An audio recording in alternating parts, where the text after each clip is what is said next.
కౌటిల్య శాస్త్రంలో 7వ అధికరణము అధ్యాయము 2 ప్రకరణము 100 గురించి తెలుసుకోబోదు.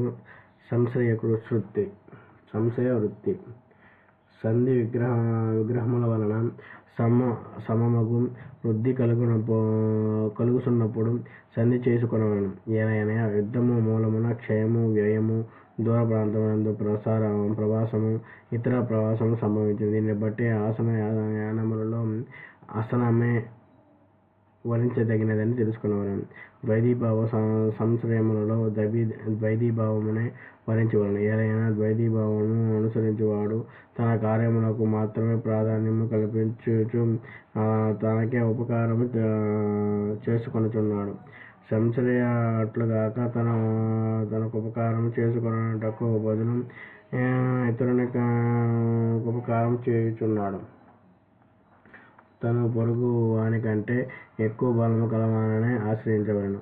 అట్టి బలవంతుడు లేనప్పుడు శత్రువుకు పొరుగు వానిచే ఆశ్రయించి కోశముతో గాని, సైన్యముతో గాని, భూమితో గాని అప్రత్యక్షముకు అతని ఉపకరించుటకు ప్రయత్నించవలను. శత్రువుతో యుద్ధము చేయుచున్నప్పుడు తప్ప ఎక్కువ బలము గలవానితో కలియుట మహాదోషము.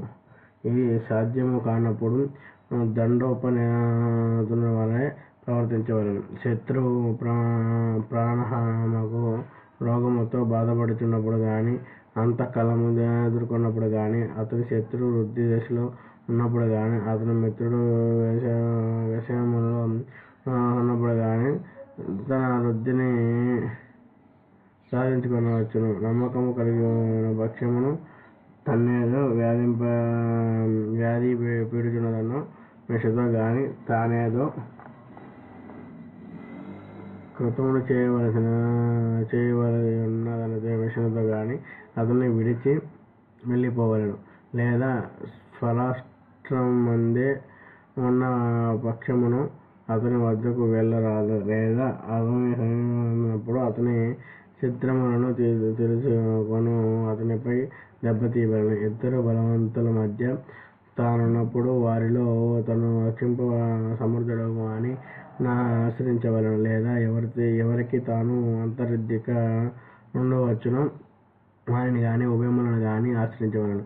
వారిలో ఒకడు అతనుకు మూలాధారముగు రాజ్యమును స్వాధీనము చేసుకొనుటకు ప్రయత్నించుచున్నాడని రెండవ వానితో చెప్పి కపాల సంశ్రయుడు కావచ్చును. లేదా వారిద్దరి మధ్య ఒకడికొకనిపై కుట్రను పన్నుచువాడని భేదము కల్పించి విడిపోయిన తర్వాత వారిపై రాజదండము ప్రయోగించవలను. లేదా ఇద్దరు బలవంతుల పార్శ్వమందున్నప్పుడు ఆసన్నముకు భయమునకు ప్రతీకార చర్యలు తీసుకునవలను. లేదా దుర్గముఖాన్ని ఆశ్రయించి ద్వైధీభావము అనుసరించవలను.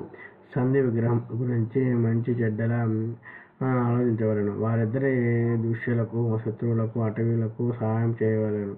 వారిలో ఒకని పక్షమందు చేరి రెండవ వాని దృశ్య సాధనము అబద్ధకాలం అతన్ని కొట్టవలను.